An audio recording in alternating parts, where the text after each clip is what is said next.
여러분, 많은 그리스도인들이 회복을 꿈꿉니다.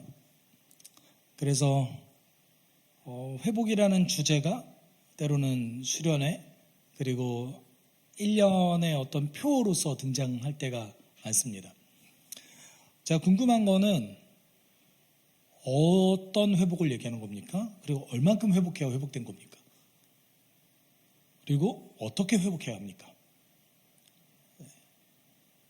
우리 이 질문을 좀 던져봐야 돼요.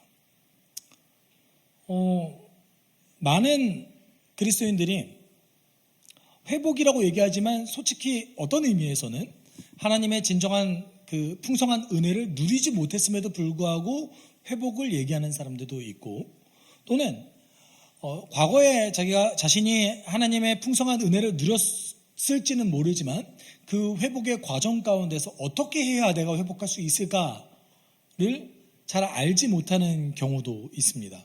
여러분, 주 안에서 우리가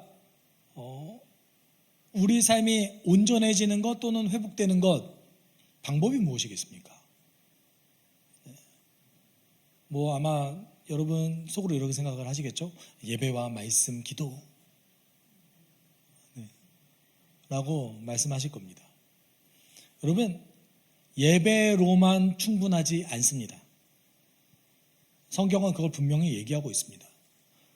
우리가 오해하는 측면이 하나 있는데, 현대사회에 들어와서 목사의 영역이 예배를 인도하는 것을 가장 중요한 영역이라고 생각하는 경향성이 있습니다. 여러분 그러시죠? 그래서 어떤 분들은 그 목사는 설교하는 자로 인식하는 경향성이 있어요. 근데 성경은 목사의 사명에 대해서 뭐라고 얘기하냐면 각 사람을 만나서 가르쳐서 온전케 하고 성도를 준비시켜서 봉사의 일을 하게 하는 것이 목사입니다. 여기 예배 들어가 있습니까? 네. 없죠. 그럼 혹시라도 둘 중에 하나를 선택해야 되는 상황이 벌어졌어요. 목사가 예배를 인도해야 되는 것, 각 사람을 만나서 온전케, 성도를 온전케 해야 되는 둘 중에 하나를 선택해야 될 상황이 올 수 있잖아요. 둘 중에 뭐가 더 중요한 겁니까? 각 사람은 온전하게 하는 게 더 중요한 거예요. 네. 그런 의미에서 여러분, 회복이라는 것은 사실 하나님의 풍성한 은혜를 온전히 경험한 자들에게 해당된 겁니다. 그렇죠? 하나님의 풍성한 은혜를 경험한 자들에게는 회복이라는 단어가 유효하겠지만, 그렇게 내가 경험하지 못했다라는 분들은 온전케 되는 것이 될 수 있겠습니다. 여러분, 그렇지만 우리가 이 온전케 되는 것, 회복하는 것, 이 모든 것을 과도하게 예배의 영역이라고 생각하는 경향성이 있습니다. 여러분, 우리가 솔직히 얘기해 봅시다. 예배를 드려요? 그럼 개인적인 영성을 추구하는 겁니까? 공동체 영성을 추구하는 겁니까? 공동체를 함께 드리지만 대체적으로 개인의 영역이죠. 근데 여러분, 성경은 개인의 영역에서 권면이 된 게 얼마나 될까요? 거의 없습니다. 거의 없어요. 개인의 영역에서 권면이 들어갔을 때는 대부분 어떤 특별한 사명을 받은 자에 한해서 그 권면이 들어간 거예요. 예를 들어서 디모데에게, 디도에게. 그런 의미에서 오늘 본문을 통해서 우리는 바울이 어떤 것을 추구했는가, 그리고 그 과정을 통해서 바울이 자신의 굉장히 무기력할 때가 있었어요. 바울도 어려울 때가 있었어요. 그리고 침체가 있었습니다. 그 침체를 도대체 바울이 어떻게 극복할 수 있었고 회복할 수 있었는가, 오늘 본문에 힌트가 조금 들어가 있습니다. 그 내용을 좀 살펴봤으면 좋겠어요. 네. 기본적으로 저희 말씀 제목에 다 들어가 있습니다. 네. 여러분, 제가 왜 예배 중심적 신앙생활이 개인적 예배에 한해서요. 개인적 예배는 굉장히 중요한데 그것이 내 삶의 중심만 되면 안 돼요. 원 오브 댐입니다. 일부예요. 일부. 네. 그 이유는 무엇이냐면 예배를 통해서 여러분이 혹시 타인의 유익을 구하고 있으면 괜찮습니다. 네. 근데 우리가 현대 예배의 그 특징이 뭐냐면 개인의 영적 유익만을 구한다는 게 현대 예배의 특징이에요. 과거 1세기 때 예배가 강조됐던 이유는 그때 개인의 영성만을 강조하지 않았습니다. 감개에 떡을 떼고, 그리고 예배 안에는 먹지 못하는 자, 굶주린 자들을 향한 복지까지 들어가 있었어요. 서로 살아가는 것이 그 예배에 드러났거든요. 근데 우리는 그 예배가 지금 우리 앉아있는 배치를 보세요.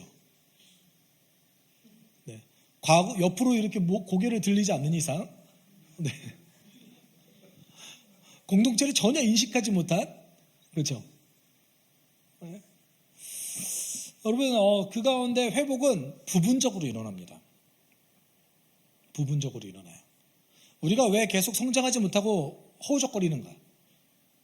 그것은 지나치게 예배만이 신앙의 전부라고 생각해서일 수도 있습니다. 네. 여러분, 우리가 정말 정직하게 신약 성경 전체를 다 놓고 봤을 때 신약 성경에 나오는 권면 중에 예배가 더 많을까요? 다른 게 더 많을까요?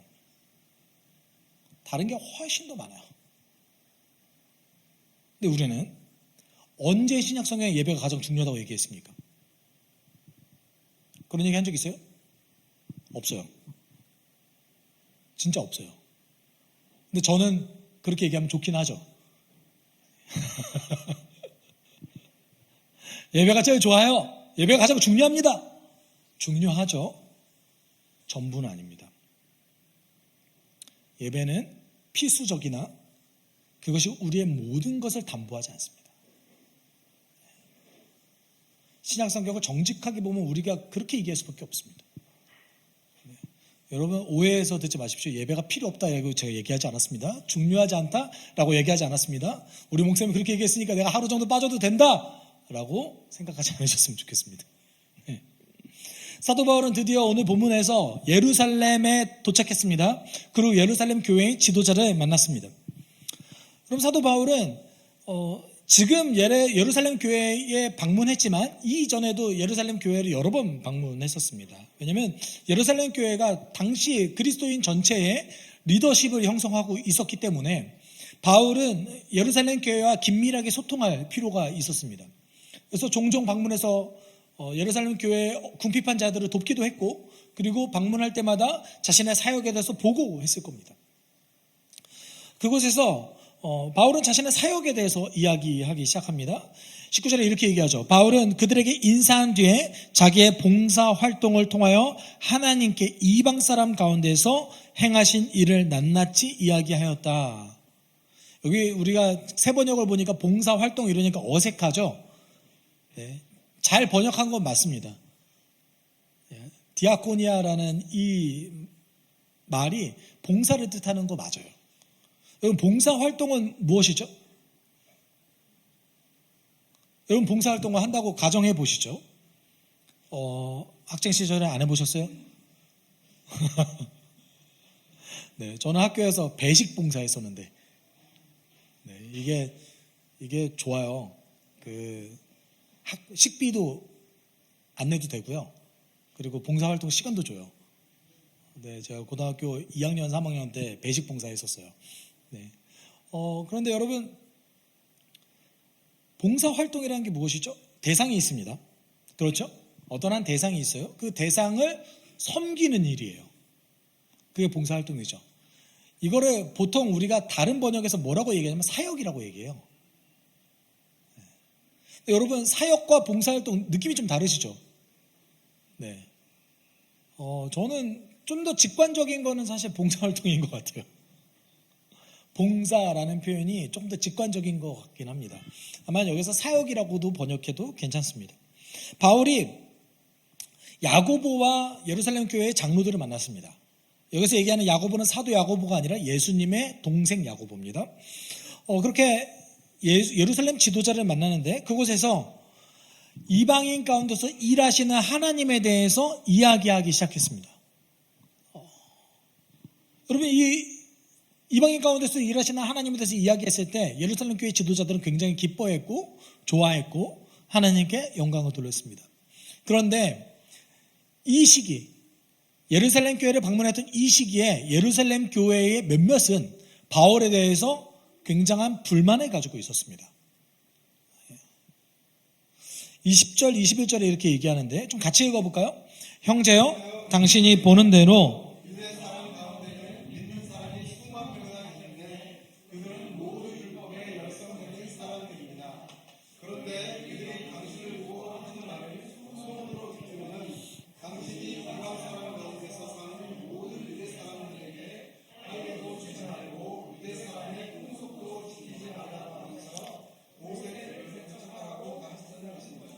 보세 아니라 모세입니다.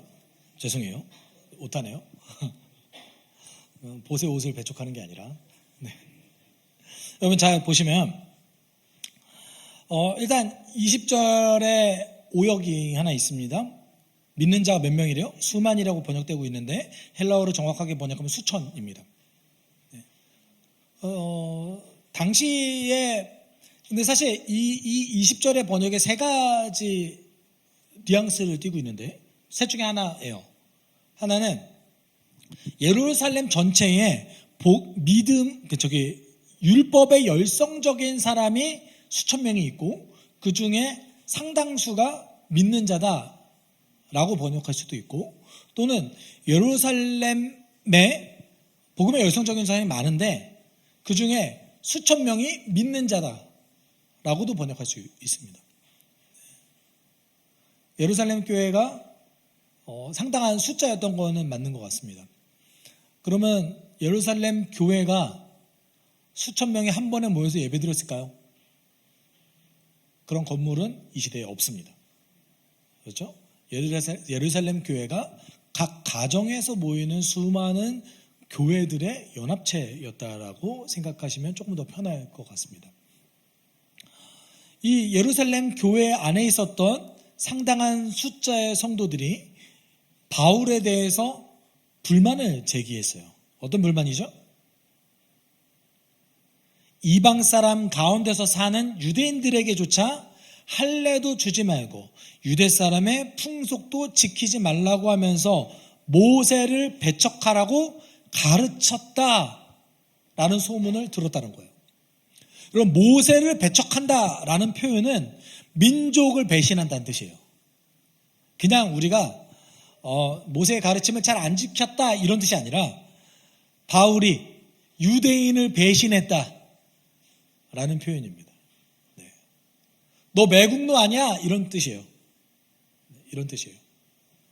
그리고 복음의 열성적이다라는 표현이 등장하죠. 사실 이 복음의 열성적이다라는 표현은 마카베오 1서에서 등장하기 시작하는데 어떤 종류의 사람들이냐면 당시에 이제 유대교가 그 그리스 문화에 굉장히 많은 영향력을 받기 시작했어요. 그래서 이제 유대교, 우리의 신앙이 타 문화에 영향을 받으면서 거기에 휩쓸려가는 것에 대해서 굉장한 문제의식을 느꼈던 사람들에 대해서 복음의 열성적이다라는 표현이 등장하기 시작했습니다. 그런데 이 시대가 언제였냐면 바울이 예루살렘에 도착했을 때가 대략 AD 57년 정도 됐던 거로 파악할 수 있어요. 약 57년. 이때가 뒤에도 나오지만 로마 총독 벨릭스가 유대 지역을 다스렸을 때였습니다. 여러분 벨릭스에 대한 기록들이 여러 개 남았는데 벨릭스가 두 가지 별명이 있어요. 피해 학살자, 두 번째는 노예의 성품을 가지면서 왕의 권세를 누리는 자. 이 두 가지 별명이 있었거든요. 어떤 사람이에요? 원래 노예였어요, 이 사람이. 원래 노예였는데 어디까지 간 거예요? 로마 총독까지 간 거예요. 그리고 굉장히 돈을 밝혔고 아주 무자비하게 학살을 자행했던 자였습니다. 여러분 굉장히 오랜 기간 동안 이 유대 지역은 착취를 당했어요. 그리고 착취를 당했을 뿐만 아니라 이 유대 지역에 기근도 들었거든요. 그러니까 가난한 상태에서 착취도 당하고 있으니 이 유대 지역에 살아가고 있는 유대인들이 굉장히 큰 불만을 가지고 있었습니다. 심지어는 로마 총독들은 유대인들의 문화를 전혀 이해하지 못했어요. 여러분 잘 생각해 보세요. 우리가 일주일에 주 7일에 하루 쉬는 거 인류 역사에서 언제쯤 도입됐을 것 같으세요? 네, 얼마 안 됐겠죠. 2000년 전에 일주일에 하루를 안식일이라고 하면서 일을 안 하는 종류의 민족이 있다고 생각해 보십시오.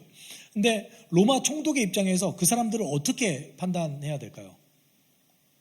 로마 지식인들은 대체적으로 유대인들을 게으르다고 판단했습니다. 쟤네들 뭐지? 네, 이렇게 판단했던 거죠.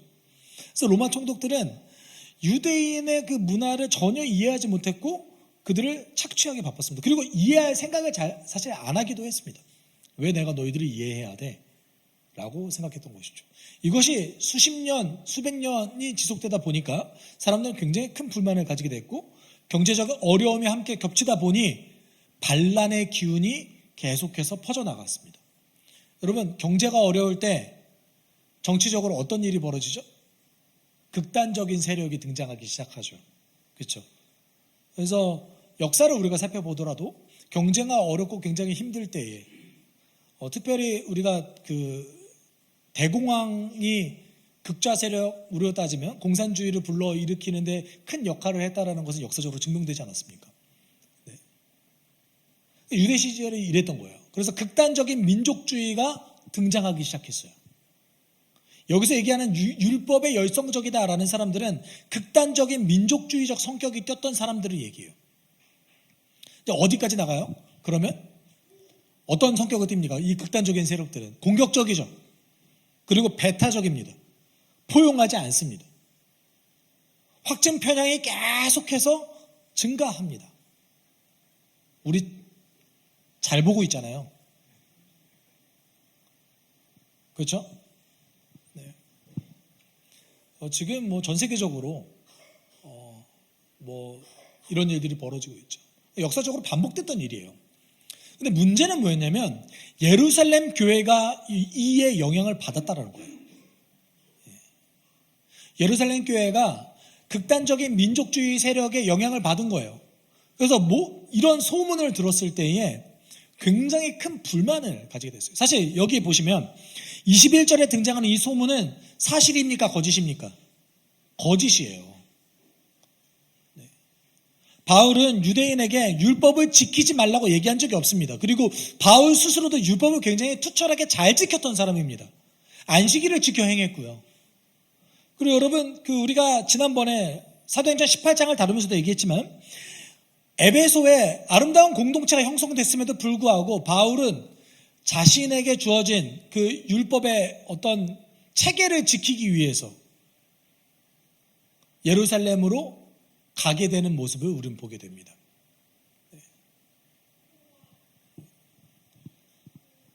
바울은 굉장히 율법 잘 지켰어요. 그리고 사도행전 18장에 보면 서원했고 갱그리아에서 머리를 잘랐다, 이거 나시린 서원 얘기하는 거거든요. 율법 굉장히 투철하게 지켰던 사람이에요. 음식법도 잘 지켰어요. 단 한 번도 율법이 의미가 없다, 율법이 어리석인 것이다, 율법을 지키면 안 된다라고 얘기한 적이 없지만 사람들은 이 소문을 믿기 시작했습니다. 그래서 바울은 실제적으로 이거 어떤 얘기입니까? 바울 공격한 거예요. 네. 여러분에게 누군가가 너 하나님의 말씀 제대로 지키지도 않고 겉으로만 지키는 척하면서 결국은 배교한 사람 아니야? 또는 우리 민족을 배신한 사람 아니야? 라고 얘기한 거예요. 여러분, 바울 입장에서 돼서 생각해 보십시오. 억울해요? 안 억울해요? 서운해요? 안 서운해요? 저 있으면 되게 서운했을 것 같아요. 바울이 예루살렘에 올라가기 위해서 어떤 결단을 합니까? 우리 지난주까지 함께 나누잖아요. 바울이 어떤 결단을 해요? 죽음의 위협조차 결단을 하고 내가 그걸 각오하고 가겠다 라고 얘기하고 있지 않아요? 근데 가서 만나자마자 예루살렘 교회 지도자들이, 야, 우리 교회 성도들이 너가 배교했다는데?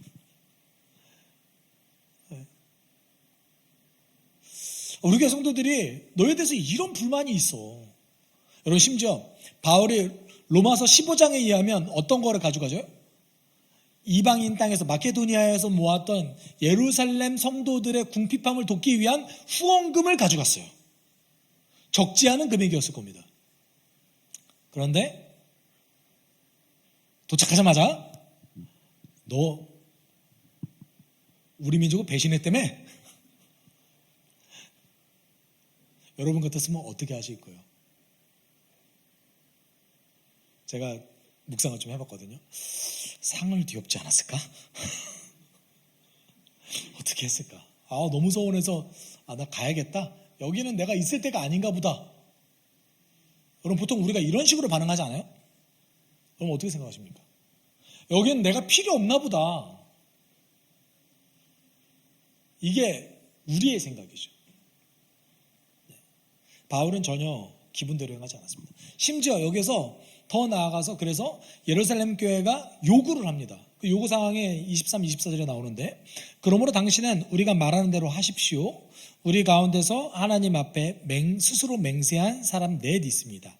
이 사람들을 데리고 가서 함께 정결 예식을 행하고 그들의 머리를 깎게 하고 그 비용을 대십시오. 그러면 사람들은 모두 당신의 소문이 전혀 사실이 아니며 도리어 당신이 율법을 지키며 바로 살아가고 있다는 것을 알게 될 것입니다.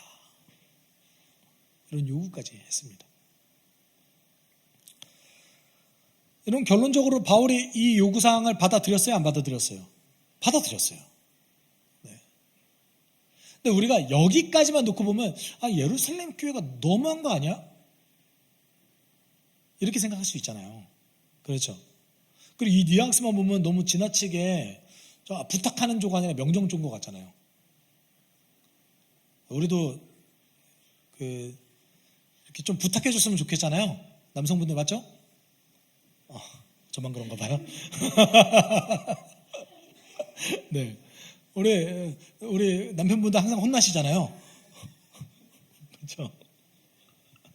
좀 이쁘게 얘기해 주면 안 될까? 라고 생각을 하잖아요. 여러분, 너무 명령 준 것 같은데? 25절을 보면 그렇지 않다는 걸 알게 돼요. 25절 같이 읽어볼게요. 네. 신도가 된 이방 사람들에게 우상의 제물과 피와 목매어 죽인 것과 음행을 상하여 한다는 것을 우리가 결정해서 써 보냈습니다. 맥락이 이상하지 않으세요? 네, 그 앞에 23, 24절에서는 바울에게 뭘 부탁한 거냐면 우리 교회 안에 4명의 형제가 나시린 서원을 했습니다. 근데 이 나시린 서원을 하려면 성전에 가서 제물도 바쳐야 되고 그 서원 기간을 지정해야 됩니다. 그것을 당신이 함께 해주십시오. 그리고 당신도 거기 가서 정결의식을 행하세요. 정결의식 했던 게 뭐예요? 당신이 그동안의 사역이 부정하다 이 말이에요. 당신이 그동안 이방인들과 교제했잖아요. 그러니까 가서 정결의식도 행하세요. 당신도 행하시고 우리 나시린 서원한 친구 4명이 있는데 그 친구들에 대한 비용도 당신이 좀 대주세요. 그 모습을 보면 사람들이 당신은 율법을 지키고 있다는 걸 알 거예요. 이렇게 얘기했어요. 예루살렘 교회가 바울이 율법을 지킨다는 걸 모르지 않았어요. 사도행전 18장에 보면 바울이 에베소를 거쳐서 예루살렘 교회에 방문하는 장면이 등장합니다. 그곳에서 반드시 바울은 나시린 서원의 종결을 의미하는 정결의식을 그 안에서 행했을 거예요. 그럼에도 불구하고 예루살렘 교회가 이렇게 무리한 요구를 합니다. 여기까지만 들으면 진짜 너무하네. 내가 주를 위해서 평생 살아왔는데 외식하지도 않았는데 나보고 저기 가서 정결의식을 행하라고? 이렇게 생각할 수 있죠. 25절을 보면 생각을 좀 다르게 하셔야 돼요. 25절에 부탁하는 내용이 등장한 거예요. 뭐냐면 과거 사도행전 15장에 바울이 어떤 이슈를 가져와서 예루살렘 교회에 방문했던 적이 있습니다. 그 이슈가 뭐였냐면 바울이 있는 안디옥 교회에 유대에서 사람이 와서 율법을 지켜야 구원을 받습니다라고 얘기하는 사람이 등장하기 시작한 거예요. 그러니까 안디옥 교회에 있는 이방인 성도들이 그것 때문에 굉장히 큰 혼란에 빠졌습니다. 이 문제를 해결하기 위해서 바울과 바나바는 예루살렘 교회를 방문했고 그리고 예루살렘 교회에서 사도들은 결정을 내릴 수밖에 없었어요. 어떤 결정이에요? 율법 때문에 구원받는다? 아니라는 거죠. 율법을 지키는 것과 구원을 받는 것에 연관성은 없다. 우리의 구원은 오직 예수의 은혜로부터 비롯된다. 그렇지만 율법은 아니지만 내가 이방인 성도들에게 우상을 섬기는 것과 핏째 먹는 것과 음행하는 것을 피하라고 가르치는데, 여러분 이렇게 얘기하는 이유는 무엇일까요? 이거 율법 아니에요. 율법이 아닌데 이방인 성도들에게 이렇게 어떤 규칙을 주는 이유는 뭐예요? 이 행동들이 유대인들에게 굉장히 심한 혐오감을 불러일으키는 행동이기 때문에 그래요. 그러니까 우리도 당신을 배려하니까, 여러분 유대인에게 율법 안 지켜도 돼요 라고 얘기하는 것, 율법을 안 지켜도 난 당신들을 사랑하고 형제로 받아들일게요 라고 얘기하는 거는 엄청난 양보였어요. 그러니까 우리도 이렇게 양보하니까 이방인 성도들도, 유대인이 아닌 성도들도 유대인들을 배려할 수 있어야 됩니다 라는 뉘앙스였던 거예요. 즉 예루살렘 교회가 바울에게 이 얘기한 거예요. 내가 옛날에도 한번 우리 교회 굉장히 어려웠는데 그것 때문에 너희 부탁 들어줬잖아. 이젠 네 차례야. 이해하셨죠? 사도행전 15장에 바울이 가지고 왔던 그 이슈 때문에 예루살렘 교회 성도들이 굉장히 많이 싸웠습니다. 그럼에도 불구하고 사도들은 옳은 결정을 하기로 했어요. 대다수의 사람들이 율법을 지키자고 얘기했지만 사도들은 반대했습니다. 베드로가 직접 나서서 율법과 상관없이 성령이 임하는 것을 내가 직접 봤다 라고 바울을 옹호해 주죠. 예루살렘 교회 성도들이 뭐 어떻게 부탁한 거예요? 지금 우리 진짜 어려운 상황이야. 그러니까 바울 요번에 한 번만 너가 양보해 줘. 내가 과거에 그렇게 했잖아. 이거 얘기한 거예요. 여러분 이 문맥을 알지 못하면 우리는 25절 도대체 이거 갑자기 왜 얘기하지? 이상하잖아요. 그렇죠? 네. 바울이 그래서 했어요. 그래서 바울은 그 다음날 그 네 사람을 데리고 가서 함께 정결 예식을 한 뒤에 성전으로 들어갔다. 그리고 정결 기한이 차는 날짜와 각 사람을 위해서 예물을 바칠 날짜를 신고하였다. 여러분 저는 개인적으로 바울이 그냥 하지 않았다고 생각합니다. 진심을 다해서 이 네 사람을 위해서 헌신했다고 저는 장담합니다. 그리고 진심으로 정결의식도 같이 행했다고 믿습니다. 억지로 하지 않았다고 생각해요. 왜냐하면 이렇게 하는 것이 어떤 길이라고 생각했던 거예요? 예루살렘 교회 성도들을 돕는 일이라고 생각했어요. 기분 나쁠 수 있잖아요. 그런데 이것이 예루살렘 교회 성도들을 돕는 일이라고 생각했을 겁니다. 그리고 그것이 돕는 일이 맞습니다. 여러분 바울이 예루살렘 교회에 왜 올라갔습니까? 두 가지 이유였어요. 첫 번째는 예루살렘 안에 있는 궁핍한 성도들을 돕기 위해서였습니다.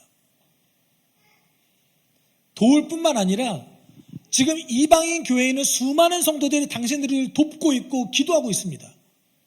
그 사랑을 전달하기 위해서 올라갔어요. 두 번째는 예루살렘에 있는 유대인들에게 복음을 전하기 위해서였어요.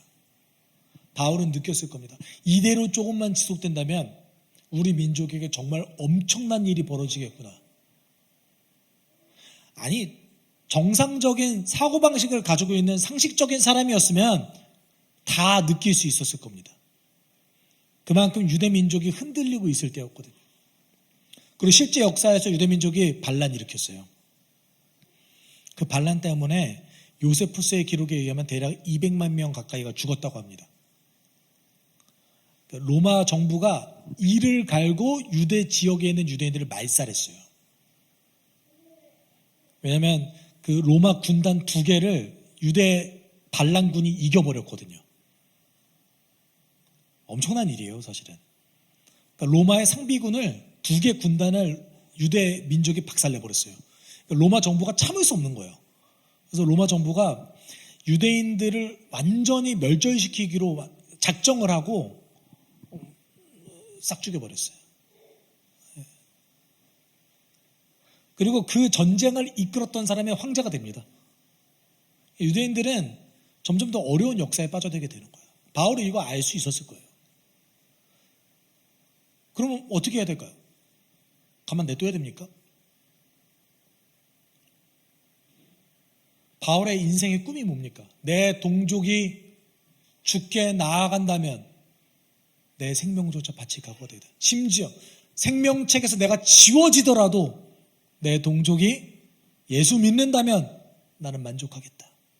이게 로마서 9장 1절에서 3절까지 내용입니다. 바울은 예루살렘에 왜 올라갔습니까? 이 민족의 위기 상황에서 내가 복음을 전해야겠다. 정말 각오하고 간 거예요. 그럼 그곳에서 이렇게 행동하는 게 맞죠? 내가 좀 억울하고 오해를 받는다 할지라도 유대인들에게 오해를 풀어주고 그들에게 직접 다가갈 수 있는 계기를 만들어줘야죠. 그래서 어떻게 했어요? 율법을 지켰어요. 진심을 다해서 율법을 지켰어요. 여러분, 우리는 우리의 기분대로 행동할 때가 많습니다. 그렇죠? 네. 우리는 우리의 기분대로 행동해서, 여러분 잘 생각해 보세요. 내가 선의를 가지고 누군가에게 나아갔는데 그것이 거절당하면 상처받죠. 저도 상처받아요. 아주 깊은 내상을 입습니다. 네. 여러분 안 그러세요? 그럴 겁니다. 근데 바울은 기분대로 행하지 않았습니다. 그 이유는 무엇입니까? 바울이 누군가의 유익을 구하기 위해서 살았기 때문에 그래요. 네. 그럼 바울은 어떻게 해서 이렇게 할 수 있었을까요? 자신의 인생의 사역의 경험 가운데서 아주 소중한 경험이 있었거든요. 그것이 뭐예요? 고린도 교회 성도들과의 오해를 풀었던 경험이에요. 여러분, 우리가 선의를 가지고 나아간다 할지라도 우리는 오해가 오해를 불러일으키는 경우가 너무 많잖아요. 그래서 관계가 어렵지 않습니까? 그렇죠? 아니신가요? 여러분, 공동체에서 있다 보면 사람이 너무 다르다라는 것을 인식하고 있지 않으세요? 나는 A를 말했는데 나와 함께 대화 나누는 사람들은 내가 B를 말했대. 근데 B를 말한 것까지는 알겠는데 A 다시 때문에 기분이 나쁘대요. 제가 무슨 말인지 아시겠어요? 정말 나는 기억도 나지 않은 어떤 단어 때문에 기분이 나빠서 관계가 틀어지는 일이 많아요.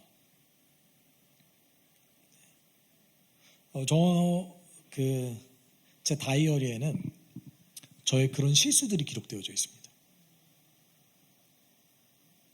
그거는 반드시 기록해놔요. 제가 어떤 대화를 나누는데 내 대화를 통해서 누군가가 상처받았다고 얘기하면 기록해놔요. 이 단어 쓰지 말아야겠다. 왜요? 야, 내가 선의를 가지고 있는데 왜 안 받아들여줘? 여러분, 우리가 이게 중요합니까? 그 사람이 유익한 게 중요하죠. 그렇죠? 속으로 이렇게 생각하시죠. 피곤하네.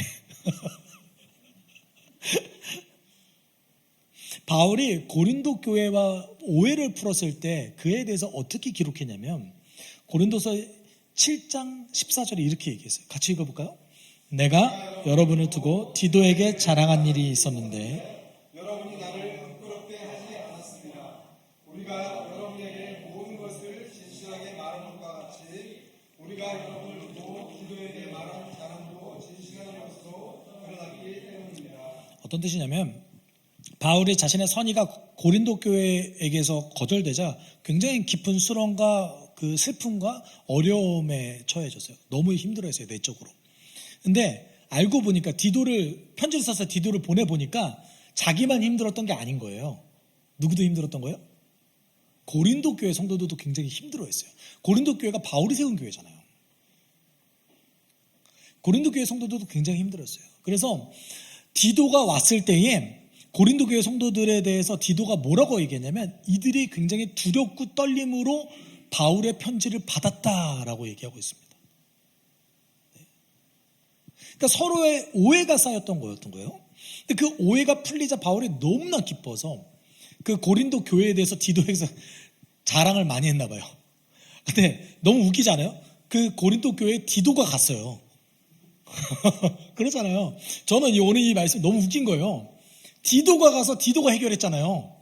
근데 디도에게 고린도 교회를 자랑하고 있어요. 야, 고린도 교회 봐봐. 우리가 진실하게 이렇게 나가니까 오해가 풀렸잖아. 그거 디도가 했다니까요. 이 바울의 이 과정 가운데서 바울이 내가 성도의 유익을 구하면서 취약해지는 것, 낮아지는 것을 통해서 자신이 성장하고 회복되는 걸 경험한 거예요. 예루살렘 교회에서 이런 일을 겪더라도 전혀 문제가 되지 않았어요. 그 지도자들과의 신뢰관계가 있어요. 어떤 신뢰관계예요? 우리는 서로의 유익을 구하는 자들이다. 이 신뢰관계가 있었던 거예요. 여러분, 교회 안에 가장 중요한 최소한의 신뢰관계는 여기에 있습니다. 이러면 다 해결할 수 있어요. 우리는 서로의 유익을 구하는 자다. 여러분, 우리의 어려움은 이 한 단어에서 다 해결 가능해집니다. 근데 우리는 우리의 유익을 구할 때가 더 많아요. 제가 아까 예배만 중요하다라고 생각하는 것의 위험성에 대해서 서두에서 말씀드렸습니다. 우리는 신앙의 발전이 나의 유익을 구하다 보면 신앙이 성장한다고 생각해요. 이거 정말 이상한 말이에요. 왠지 아세요?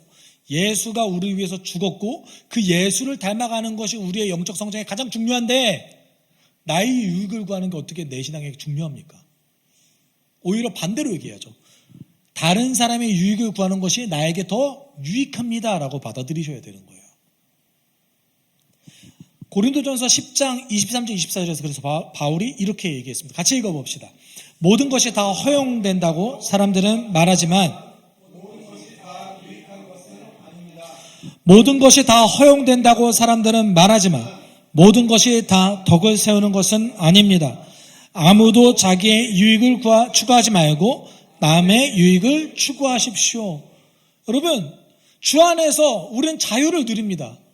그렇죠? 예수가 우리를 자유케 하셨다라고 얘기합니다.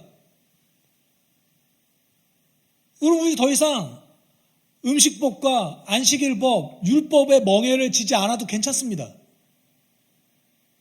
심지어 바울은 당신들에게 덕이 된다면 나 이제 내 식습관도 바꿀게요.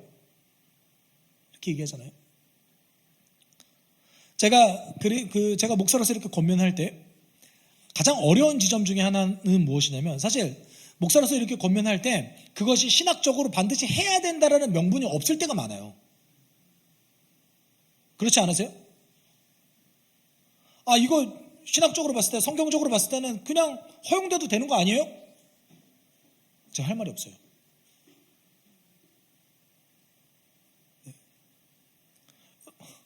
다른 얘기를 할까요? 왜 반드시 우리 교회 나와야 됩니까?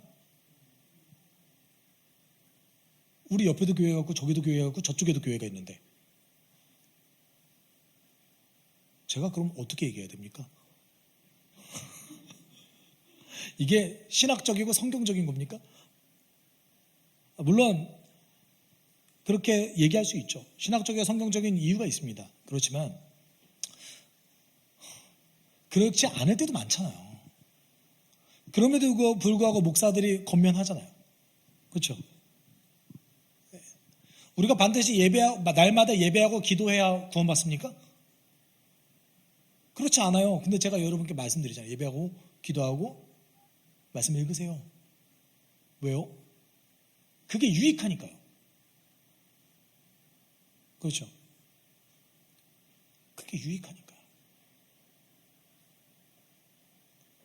제가 이번 일주일간 저희 성도님들이 양육하기 위해서 얼만큼 시간을 썼는지를 한번 계산해 봤어요. subs교회는 1대1로 양육하잖아요. 그래서 풍삼초, 풍삼첫, 풍삼기, 풍성한 삶으로의 초대, 풍성한 삶의 첫걸음, 풍성한 삶의 기초를 양육하는데 제가 얼만큼 시간을 썼는가를 대충 계산해 보니까 준비하는 시간, 이동하는 시간 포함하면 대략 한 700시간 썼더라고요. 제가 별로 안 썼죠?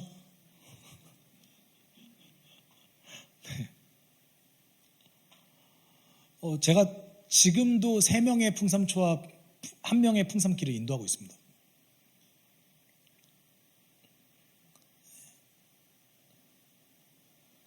여러분, 권면은요, 그 신뢰관계 안에서 받아들이는 거예요. 어떤 신뢰관계가 중요해요? 저 사람이 성도의 유익을 구하는가.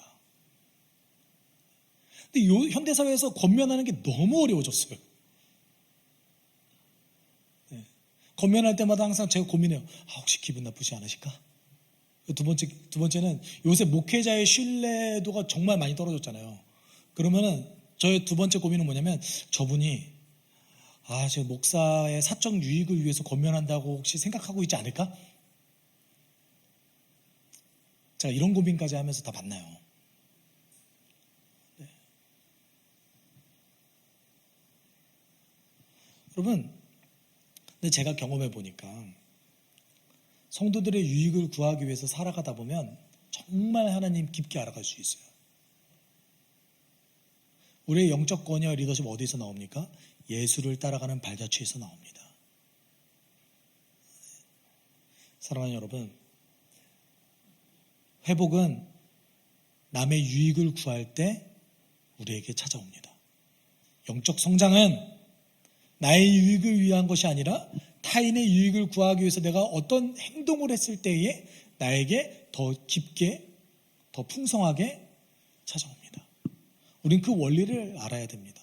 우리는 계속해서 나의 유익을 구하고 싶잖아요. 그럴 때마다 쳐서 복종시키십시오. 다른 사람의 유익을 구해야 된다. 우리 지금 이 순간 함께 기도했으면 좋겠어요. 우리 함께 기도할 때, 하나님, 우리가 타인의 유익을 추구할 수 있게 주님 도와주십시오.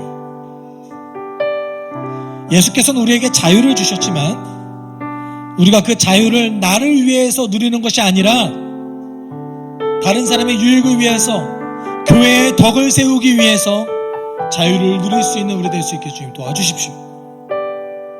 우리 함께 기도하도록 하겠습니다. 사랑 많으신 하나님 아버지 감사합니다. 하나님, 우리가 다른 사람의 유익을 구하기 위해서 살아가게 하여 주십시오. 때로는 내 진심을 받아들여지지 않았을 때에 깊은 상처를 받기도 합니다. 하지만 하나님, 오해를 풀어가는 과정 가운데 우리가 주님 안에서 직면하여져서 우리의 문제를 해결하는 과정 가운데 우리는 성장할 줄 믿습니다. 우리는 깊은 하나님의 놀라운 은혜를 체험할 수 있을 줄 믿습니다. 하나님, 예수의 길을 우리가 그대로 따라가려고 노력했을 때에 우리가 감당할 수 없는 그 은혜의 풍성함을 경험하고 누릴 수 있을 줄 믿습니다. 하나님, 우리와 함께 해주십시오. 우리가 먼저 타인의 유익을 구할 수 있게 주십시오. 나에게 있는 자유지만, 내가 어떻게든 행동해도 상관없지만, 그럼에도 불구하고 저 사람의 유익을 구하기 위해서 내가 기꺼이 얽매일 수 있게 주님 도와주십시오. 하나님, 주님의 진심을 다해서 나아갈 때 때로는 내 삶 가운데 느끼지 않는 것 할지라도, 내 기분과 상관없는 것 할지라도, 내가 굉장히 모욕감을 느낀다 할지라도, 어려움을 느낀다 할지라도 주 안에서 낮아질 수 있는 자, 하나님, 다른 사람의 유익을 구할 수 있는 자, 그래서 회복을 누리는 자 될 수 있게 주님 인도해 주십시오. 사랑이 많으신 하나님 아버지 감사합니다. 하나님, 오늘 본문 속에서 우리는 오해를 받았음에도 불구하고, 억울한 상황에 있었음에도 불구하고 자신에게 주어진 자유를 억압하고 유익을 구하기 원하는 그 성도들에게 맞췄던 바울의 모습을 함께 나눴습니다. 하나님, 우리의 성장과 우리의 회복이 나 자신을 위할 때 나오는 것이 아니라 타인의 유익을 추구했을 때 일어남을 우리가 믿을 수 있게 주님 도와주십시오. 예수의 길을 온전히 따랐을 때에 우리가 생각하지 못하고 상상하지 못했던 그 은혜를 누릴 수 있음을 기억하게 하여 주십시오. 모든 것 감사하며 거룩하신 예수 그리스도의 이름으로 기도드립니다. 아멘. 주 예수 그리스도의 은혜와 하나님의 사랑과 성령의 교통하심이 다른 자의 유익을 구하기 위해서 자기 자신을 희생하며 주를 따르길 소망하는 숲속교회 성도들 위해 함께 있을지어다. 아멘.